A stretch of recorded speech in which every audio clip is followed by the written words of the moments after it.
आपने अपने mobile phone पर, अपनी कार में या फिर किसी दूसरे माध्यम से एफएम रेडियो जरूर कभी ना कभी सुना होगा। लेकिन आपको जानकर हैरानी होगी कि 2017 की शुरुआत से एफएम रेडियो का अंत शुरू हो चुका है। एफएम रेडियो की दुनिया में एक ऐसा क्रांतिकारी बदलाव आ गया है जिसकी वजह से आज हम टेलीविजन पर एफएम रेडियो से जुड़ी एक बड़ी खबर आपको दिखा रहे हैं। ये खबर यूरोपीय देश नॉर्वे से आई है।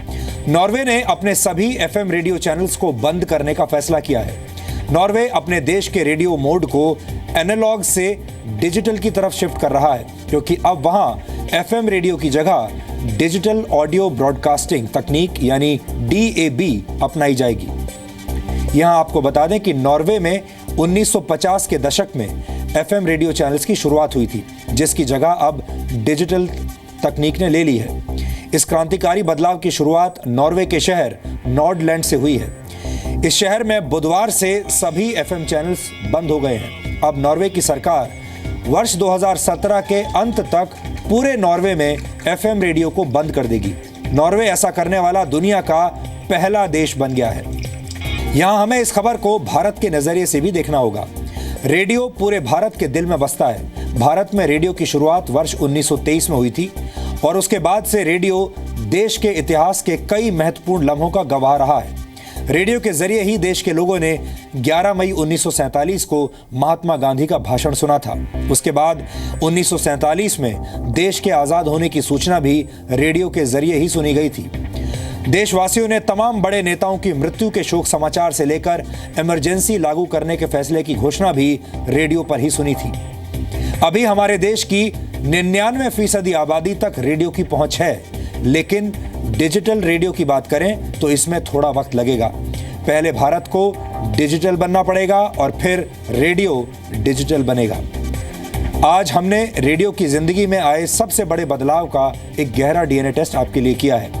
एफएम रेडियो से डिजिटल रेडियो के बीच कितना फासला था और ये क्यों और कैसे पूरा हुआ, ये आप सबको आज जानना चाहिए।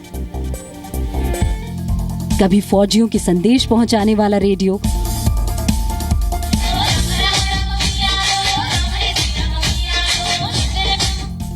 तो कभी टूटे दिलों को जोड़कर फिर से मिलाने वाला रेडियो। दुनिया बदली, मनोरंजन के तरीके बदले, टीवी का साइज बदला, टेलीविजन ब्लैक एंड व्हाइट यानी श्वेत शाम से रंगीन हो गया। लेकिन रेडियो ने अपना रंग नहीं बदला और रेडियो की तरंगों ने अपना रास्ता नहीं बदला। लेकिन अब दुनिया के एक देश में रेडियो एफएम वाला चोला उतारकर डिजिटल ड्रेस पहनने वाला है। 11 जनवरी 11:11 नॉर्वे के लोगों के लिए ऐतिहासिक समय बन गया। यही वो समय है जब नॉर्वे में 1950 के दशक से चले आ रहे एफएम रेडियो ने अंतिम सांस ली। यूरोपीय देश नॉर्वे में एफएम युग के अंत की शुरुआत नॉर्डलैंड से हुई है और साल के अंत तक पूरे नॉर्वे में एफएम रेडियो का अंत हो जाएगा। दरअसल नॉर्वे एफएम की जगह नई तकनीक डिजिटल ऑडियो ब्रॉडकास्टिंग यानी डैब अपनाने जा रहा है।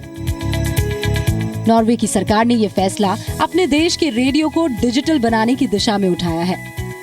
वहाँ की सरकार की माने तो डिजिटल तकनीक से रेडियो चलाने पर सालाना करीब $2.35 करोड़ की बचत होगी और लोगों को बेहतर साउंड क्वालिटी के साथ ज्यादा चैनल सुनने को भी मिलेंगे। अभी नॉर्वे में एफएम के सहारे 5 रेडियो चैनल्स चलते हैं। वहीं डैब तकनीक के आने के बाद 40 चैनल्स आराम से चलाए जा सकते हैं। डीएबी तकनीक पूरी तरह से डिजिटल है, जिसे इंटरनेट के सहारे कहीं भी किसी तरह से चलाया जा सकता है। इंटरनेट से चलाए जाने की वजह से ग्राहकों को बेहतर साउंड क्वालिटी मिलती है। जानकारों का कहना है कि डीएबी तकनीक से रेडियो की क्वालिटी लगभग सीडी जैसी होती है।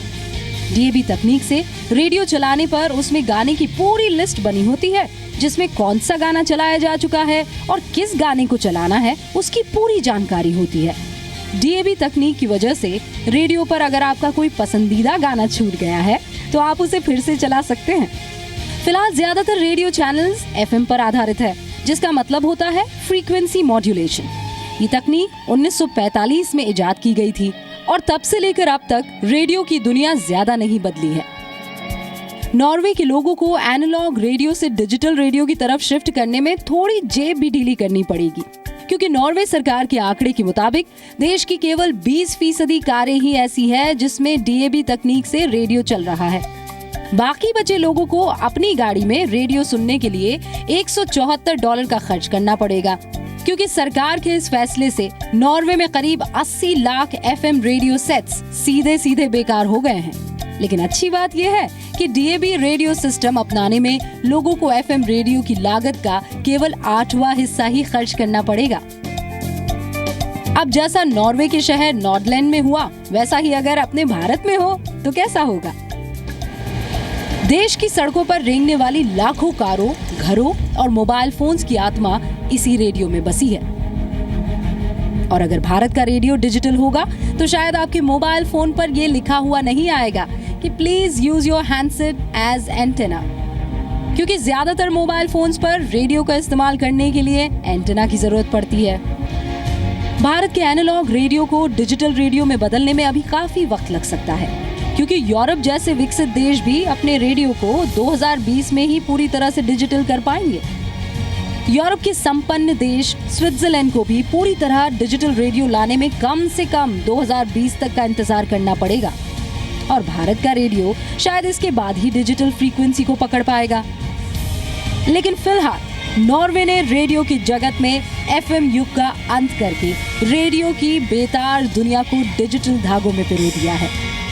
ब्यूरो रिपोर्ट, जी मीडिया।